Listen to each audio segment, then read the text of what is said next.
মাঝে মধ্যে একটু ভুলের জন্য আমাদের অনেকটাই খেসারত দিতে হয়। তবে আজকে আমাকেও সেই খেসারতটাই দিতে হয়েছিল। একটু ভুল বলবো না, একটু আলসেমিও আছে, সব কিছু মিলিয়েই অনেকটাই খেসারত দিয়েছি। সারাদিন অনেক অনেক খাটাখাটনি করতে হয়েছিল। তো যাকগে, মাঝে মধ্যে এরকমটা শাস্তি পাওয়ারও কিন্তু দরকার আছে। আমি মনে করি মাঝে মধ্যে একটু নাজেহাল হওয়ারও দরকার আছে, না হলে যে সঠিক রাস্তায় আমরা একদমই যেতে পারবো না। যাই হোক বন্ধুরা, অনেক কথা হবে, তার আগে বলো তোমরা সবাই কেমন আছো? আশা করছি রাধা মাধবের কৃপায় সবাই ভালো আছো। আজকে হচ্ছে আরবিশু, আর এই আরবিশুতে আমরা তিতা পাতার রস, তিতা জাতীয় সমস্ত কিছুই খাওয়া দাওয়া করি। তো আরবিশুটা হচ্ছে এই যে চৈত্র সংক্রান্তির আগের দিন, এটাকেই আমরা আরবিশু বলি। যেটা আমি ছোটোবেলা থেকেই মায়ের মুখে শুনেছি যে এই দিনটাকে আরবিশু বলা হয়। তো এই প্রত্যেক বছরই কিন্তু এই দিনটাতে তিতা পাতার রস খেতে হয়। তো সেগুলো কিন্তু জোগাড়জান্তিরও করতে হয়, তাই জন্য গতকালকে বিকেলবেলা মাকে ফোন করেছিলাম, মাকে বলে রেখেছিলাম যদি পারে তাহলে বাইয়ের হাতে যাতে তিতা পাতার যে রসটা খাই আমরা, সেগুলো যদি তুলে রাখে তাহলে আমার জন্য কিছুটা যাতে পাঠিয়ে দেয়। তো সেই মতোই মা কিছুটা পাঠিয়ে দিয়েছিল রাতের বেলা, যদিও বা হাজব্যান্ড গিয়ে নিয়ে এসেছিল। তো গনে দেখলাম 4 থেকে 5 জাতের পাঠিয়েছে। তো তারপর আমি ভাবলাম আমাদের বাড়িতে যা কিছু আছে সেগুলো আমি কিছুটুকু অল্প অল্প করে তুলে নিই, কারণ এই দিনকে সমস্ত পাতার রস খেতে হয়। এই যে থানকুনি পাতা, তারপরে পাথরকুচি পাতা, আবার এদিকে কুচিলা পাতা। তো যে কুচিলা পাতাটারে অনেকে আবার অনেক নামেই বলে, তো আমরা এটাকে কুচিলা পাতাই বলি। তো আমিও বাড়িতে যা যা ছিল টুকিটাকি কিছুটা তুলে নিয়েছিলাম, আর তুলেই কিন্তু অনেকটা 6-7 জাতের করে নিয়েছিলাম। তো তারপরে আদা হলদিও নিয়ে নিয়েছিলাম। আদা তো বাড়িতেই ছিল, হলদিটা মা বাড়ি থেকে পাঠিয়েছিল। তো হলদি যেহেতু বাড়িতে নেই, তো তাই জন্য বিশেষ করে মাকে ফোন করেছিলাম গতকালকে। এখানে কি কি পাতা আছে, কত রকমের পাতা আছে তোমাদের তো বলাই হয়নি। এখানে বিশেষ করে আছে নিম পাতা, তার সাথে আছে শিউলি পাতার কচি যে কুড়িগুলো থাকে সেগুলো, তারপরে পঞ্জামুড়া পাতা। তো নানান ধরনের কিছু পাতা যেগুলো খেলে খুবই ভালো। তো প্রত্যেক দিন যেহেতু আমরা খেতে পারি না, আর এই যে বছরে একটা দিন কিন্তু আমরা সবাই খেয়ে থাকি, যেটা আমাদের নিয়ম। তো এই যে বিয়ের পর আমাকেই করতে হয়। তো বিয়ের আগে তো মা করতো, আর এখন বিয়ের পর যেহেতু শ্বশুরবাড়িতে কেউ নেই, তো তাই জন্য আমাকেই সমস্ত কিছু করতে হয়। গত যে একাদশীটা গিয়েছিল সেটা আমি করতে পারিনি, কারণ আমি যেহেতু ডক্টর দেখাতে আগরতলাতে গিয়েছিলাম, আর একাদশীটা পালন করা হয়নি। এই যে বাবা মারা যাওয়ার পর সমস্ত কটা একাদশী করেছি, কিন্তু এই যে একটা মাত্র একাদশী মিস হয়ে গেছে। তো এইবার আবার যখন আজকে একাদশী পড়েছে সেটা কিন্তু আর একদমই মিস করলাম না। আজকের একাদশীটা হচ্ছে বরুথিনী একাদশী, আর যেহেতু আজকে একাদশী পড়েছে তাই জন্য তো কিছু খাওয়া দাওয়া করবো না, সকাল থেকে এখনো পর্যন্ত কিছু খাওয়া হয়নি। যেহেতু আজকে আরবিশু, রান্নাঘর পুরো পরিষ্কার করতে হবে। গতকালকে বিকেলবেলায় ভেবেছিলাম যে পরিষ্কার করে নেব, কিন্তু সেটা আর সম্ভব হয়ে ওঠেনি। তো তারপর ভেবেছিলাম রাতের বেলায় যতটুকু পারি এগিয়ে রাখবো, কিন্তু সেটাও সম্ভব হয়নি।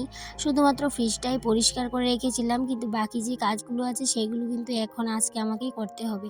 তো আবার ভেবেছিলাম ভোর ভোর উঠে আমি রান্নাঘরের সমস্ত কাজবাজ পরিষ্কার করে নেব, ঠান্ডা ঠান্ডার মধ্যে অতটাও পরিশ্রম হবে না, আর করে নিতে পারবো।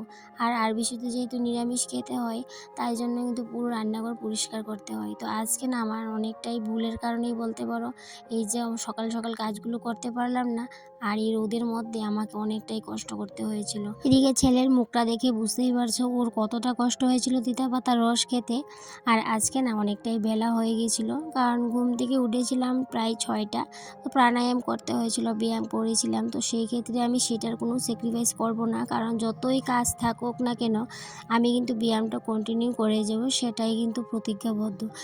যাই হোক, এদিকে ছেলেকে অল্প পরিমাণে তিতার রস দিয়েছিলাম, আর আমি কিন্তু প্রায় মোটামুটি 1 কাপের মতো নিয়েছিলাম।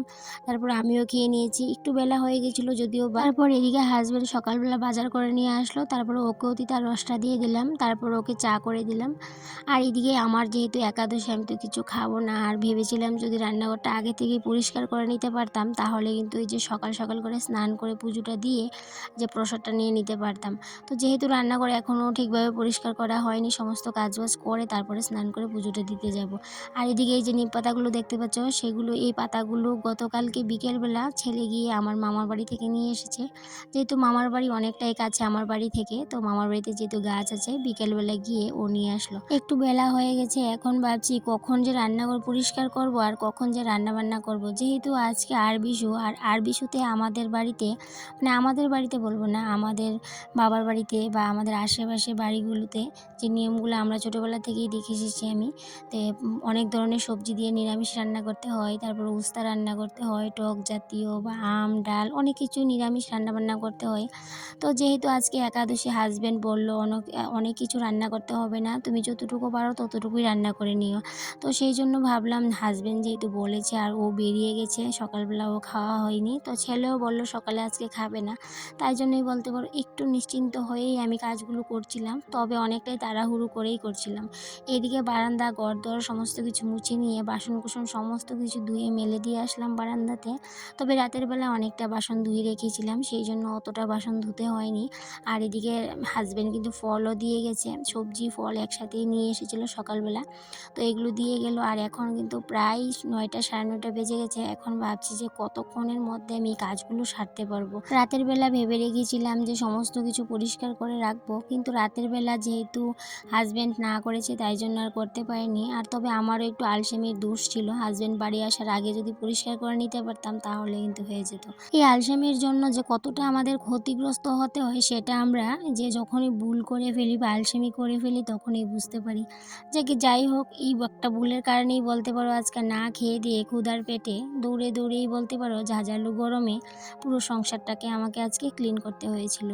কারণ এতটা গরম দিয়েছে, আর যেহেতু বৈশাখ মাস ঢুকে যাবে, মাঝে আর একটা দিন আছে, যে বৈশাখ মাস ঢুকলেই দেখবে প্রচণ্ড গরম আর কিন্তু বৈশাখ মাসের অপেক্ষা করতে হচ্ছে না, এই যে 2 দিন আগে থেকেই ভীষণ ভীষণ রকমভাবে গরম দিয়েছে।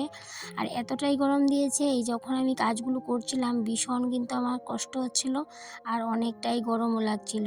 আর এইদিকে পেটে যেহেতু কোনো কিছু খাবার দাবার নেই, ভীষণ ক্ষুধা লেগে গেছিলো। তো যদি আগের দিন কাজগুলো সেরে রাখতে পারতাম তাহলে এই যে সকাল সকাল স্নান করে পুজোটা দিয়ে কিন্তু প্রসাদটা নিয়ে নিতে পারতাম। আর যেহেতু একাদশীতে খুব সকাল করেই পুজো দিতে হয়, তো সেটা তো আজকে আমার আর হলো না। তবে চেষ্টা করেছিলাম, কিন্তু কি করব, একা হাতের কাজ যেহেতু একটু ভুল করলে সেই ভুলগুলোর মাসুল আমাকেই দিতে হয়। আর যেহেতু শরীরটাও খারাপ তাই জন্যই বলতে পারো একটু আস্তে ধীরেই সংসারের কাজগুলো করি। তবে হ্যাঁ, সংসারের কাজগুলো আস্তে ধীরে করলেও সেগুলো একটু ক্লিন করে করারই চেষ্টা করি। আর এইদিকে মিস্কিটের এই সাইডটা দিয়ে এতটা তেল চিটচিটে ভাব হয়ে আছে, যেটা এই যে প্রত্যেক সপ্তাহে আমাকে ক্লিন করতে হয়। আর এইটা আমি ভেবেছিলাম যে কয়েকদিন আগে ভালো করে ক্লিন করে রেখে দেবো, তাহলে কিন্তু এই যে আর বিষয়তে আমাকে অতটাও করতে হবে না। কিন্তু ওই যে আলসেমি বললাম, আলসেমি করতে করতেই আজকে এতটা কষ্ট আমাকে পেতে হয়েছিল। তো এইদিকে সার্ফ দিয়ে কিন্তু আমি ভালো করে পরিষ্কার করে নিয়েছিলাম। আর সমস্ত কিছু পরিষ্কার করে তারপরে কিন্তু স্নানে চলে যাব, স্নান করতে হবে, পুজোটাও দিতে হবে। তবে চেষ্টা করছি যেহেতু সকাল সকাল পুজোটা দিতে পারিনি, যাতে করে 12টার মধ্যে পুজোটা দিয়ে দিতে পারি। ভাগ্যিস রাতের বেলায় ফ্রিজটাকে পরিষ্কার করে রেখে দিয়েছিলাম, আর সাথে বাসনও অনেকটাই কিন্তু ধুয়ে মেজে রেখে দিয়েছিলাম, তাই জন্য কাজ আমার কমই ছিল সকালবেলা। তারপরেও কিন্তু যা কটাই কাজ করেছি অনেকটাই দৌড়ে দৌড়েই বলতে পারো কাজগুলো করছিলাম। কারণ এই যে 12টার আগে পুজোটা যদি না দিতে পারে নিজেরই কিন্তু অনেকটা খারাপ লাগবে, তাই জন্য এইদিকে সমস্ত কিছু কিন্তু সকালবেলায় মুছা হয়েছিল। কিন্তু তারপরেও এইদিকে যেহেতু চা খাওয়া হয়েছে, চা খাওয়ার পর প্রত্যেক দিন কিন্তু আমাকে আবার এই যে ভিজা কাপড় দিয়ে এই জায়গাটা মুছতে হয়। কারণ যে চা যখনই করি চা যে ছাঁকতে হয় আর চায়ের দাগ একটু পড়ে যায়, তো সেটা প্রত্যেক দিনই কিন্তু আমাকে 2বার করে মুছতেই হয়। তো তাই জন্যই বলতে পারো সকালের তো চা খাওয়ার পর আর মুছা হয়নি। তো ভাবলাম যেহেতু ঘর দুয়ার পরিষ্কার করব তখনই এই জায়গাটা মুছে নেব, তো এইদিকে মুছে নিলাম। আর ইন্ডাকশনটা আমি সকালবেলায় কিন্তু ভালো করে মুছে নিয়েছিলাম। যতই কাজ করছি কিন্তু চিন্তা একটাই যে কখন পুজোটা কমপ্লিট করব। তো কাজ করছিলাম আর ভাবছিলাম, তাই জন্যই বলতে পারো তাড়াহুড়ো করেই ঘরের সমস্ত কাজবাজ শেষ করছিলাম। যাকে যাই অবশেষে রান্নাঘরের সমস্ত কাজবাজ শেষ করে নিয়েছি। এখন স্নান করে চলে আসলাম ঠাকুর ঘরে। তো এবার ঠাকুর ঘরেও কিছু কাজ আছে, টুকিটাকি সমস্ত কিছু রেডি করতে একটু সময় লেগে যাবে। আর এদিকে পুজোটা কমপ্লিট করে কিন্তু আবার রান্নাঘরে যাব, কারণ রান্নাঘরে রান্নাবান্না বললামই আজকে অনেক রান্নাবান্না করতে হয় আমাদের মধ্যে, কিন্তু দেখি কতটুকু কি করতে পারি। কারণ হাজব্যান্ড বলেছিল অতটাও রান্না করতে হবে না, যেহেতু হাজব্যান্ড আর ছেলে খাবে, বলছিল যে শর্টকাট করেই রান্নাবান্নাটা করে নিও। তো আর রান্নাবান্নাটা করব কি সেটাও ভাবতে ভাবতে পুজোটা দিচ্ছিলাম। আর এইদিকে একাদশীর পুজো যেহেতু ফলমূল দিয়ে পুজোটা দিতে হবে, আর যেহেতু ঠাকুর কাছে যা নিবেদন করি সেটাই আমি গ্রহণ করব, তার বাইরেও যে খাই না সেটা না, তার বাইরেও অনেক সময় খাই, তবে বেশিরভাগটা টাইমে এই প্রসাদটা গ্রহণ করে থাকারই চেষ্টা করি। আর এদিকে একটু খাওয়ার মধ্যে রাতের বেলায় একটু দুধ গরম করে খেয়ে নিই, বেশ এইটুকুই। আর এদিকে দেখো তোমাদের সাথে গল্প করতে করতে পুজোটাও কমপ্লিট করে নিয়েছিলাম। আর এই যে ফলমূল নিয়ে নিয়েছি, এখন হাজব্যান্ডও বাড়ি চলে এসেছে, ওকে দিয়ে দিব, ছেলেকেও দিয়ে দিব, আর আমিও প্রসাদটা নিয়ে নেব। তারপরে চলে যাব রান্নাঘরে। রান্নাঘরে এই যে গ্যাসের সমস্ত কিছু ধুয়েছি সেগুলোও কিন্তু গুছানো হয়নি, এই যে এক এক করে সমস্ত কিছু জায়গা মতো রেখে দিয়েছি। তারপরে এইদিকে সবার আগে ইন্ডাকশনে ভাতটা বসিয়ে দিলাম। তারপরে কী যে রান্না করবো সেটাই ভাবছিলাম। তারপরে যে উস্তে ভাজি করার প্ল্যান করেছি, সেই সাথে দিয়ে দিলাম একটু তেঁতু নিম পাতা, কারণ নিম পাতা আজকে খেতে হয়। তো অনেকেই আলাদা করে নিম পাতাটা ভাজে, তো আজকে আমি আর আলাদা করে ভাজলাম না, যে উস্তে ভাজির সাথেই দিয়ে দিলাম। আর এদিকে করলাম ঢেঁড়স সিদ্ধ। আর এদিকে ঢেঁড়স সিদ্ধটা হওয়ার সাথে সাথেই কিন্তু হাজব্যান্ড বললো ভাত দিয়ে দেওয়ার জন্য, কারণ ওরও না একটু বেরোতে হবে তাড়াতাড়ি। তো বললাম একটু দাঁড়াও, কুমড়ো দিয়ে টকটা করে নিই। তো চটপট করে কুমড়োর টক করে নিয়েছিলাম। আর এদিকে নিরামিষের জন্য নিরামিষের ঘ্যাট একটা সবজি কেটে রেখে দিয়েছিলাম, সেটার পরে কিন্তু করা হয়নি, যেহেতু হাজব্যান্ডও খেয়ে নিয়েছিল, ছেলেও খেয়ে নিয়েছিল, আর আমি তো খাবোই না। তাই জন্য ভাবলাম থাক, নিরামিষটা আজকে আর করবো না, তাই জন্য ফ্রিজের মধ্যে রেখে দিয়েছি। আর এদিকে যে কুমড়োর টকটা দেখতে পাচ্ছ, এটা আমার ছেলে ভীষণ ভীষণ পছন্দ করে, তাই জন্যই বলতে পারো তাড়াহুড়ো করে টক করে নিয়েছিলাম। প্রথমে ভেবেছিলাম আম ডাল করব, মুগ ডাল, তো সেটা আর করিনি। তো ভাবলাম যেহেতু ঘরে কুমড়ো আছে, কুমড়ো টকটা করে নিই। তো এদিকে তেঁতুল দিয়ে কুমড়ো টকটা করে নিয়েছিলাম। এদিকে রান্নাবান্না শেষ, গ্যাস শেষ, চুলা সমস্ত কিছু মুছে পরিষ্কারও করে নিয়েছি। আর এদিকে এই যে কটা দিন ধরে বিকেলবেলায় জল আসছে, তো বিকেলবেলা জল আসার কারণে আমার একটা সুবিধা হচ্ছে, হাজব্যান্ডও বাড়ি থেকে জলটা তুলে দিয়ে যেতে পারে। আজকে আর সেটা সম্ভব হয়নি, আজকে আর জলটা তুলে যেতে পারিনি, যেহেতু ও বেরিয়ে গেছে আর এখন মাত্র জল আসলো। তো এখন এই রান্নাঘরের সমস্ত কাজবাজ শেষ করে জলটাও তুলে নেব, কারণ অনেক দিন হচ্ছে আমি ঘরে জল তুলি না, কারণ যেহেতু ব্যথা। আর আজকে যেহেতু ব্যথাটা একটু কম, অনেক কাজ বাজ করে নিয়েছি, তাই জন্য একটু সাহস করেই বলতে পারো বিকেলের জলগুলো তুলে নিয়েছিলাম আজকে। আর এদিকে এই যে সবজিটিগুলো কেটেছিলাম, এগুলো তো রান্না করিনি, এই যে পুঁইশাক, কুমড়ো, তার সাথে ডাঁটাও আছে, তো সেটা আমি রেখে দিয়েছি।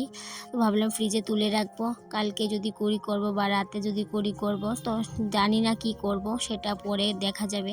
আর এদিকে সাহস করে জলগুলো তুলে নিচ্ছিলাম, একটু একটু করে জল তুলছিলাম। আর এমনিতে ঘরে এতটা জল লাগবে না, যেহেতু জল আছে ঘরে, তো তারপরও 2 থেকে 3 বালতি তুলে নিয়েছিলাম। এত এত কাজ যে কোথা থেকে আসে বুঝতেই পারি না, একটার পর একটা কাজ যেমন আমার জন্য রেডি হয়ে থাকে। এই যে জল তুলছিলাম, তারপরেও কিন্তু অনেক কাজ বাজ আছে, বাসন কুসন গুছানো হয়নি, সেগুলো গুছাতে হবে। কারণ আমাদের মতো গৃহিণীদের আমরা কিন্তু কোনো সময় অবসর পাবো না, কারণ আমাদের সব সময় কাজ বাজের মধ্যেই থাকতে হবে, কারণ পরিপাটি একটা সংসারের জন্য আমাদের কিন্তু একটু পরিশ্রম করতেই হয়। তাহলে বন্ধুরা, আজকের ব্লগটা এই পর্যন্ত রইল, আবারও দেখা হবে তোমাদের সাথে পরবর্তী কোনো একটা ব্লগে। ততক্ষণে তোমরা ভালো থেকো, সুস্থ থেকো, আর এভাবেই আমার পাশে থেকো, আর মিষ্টি মিষ্টি কমেন্ট করে যেও। তাহলে বন্ধুরা, আজকে আসি, টাটা।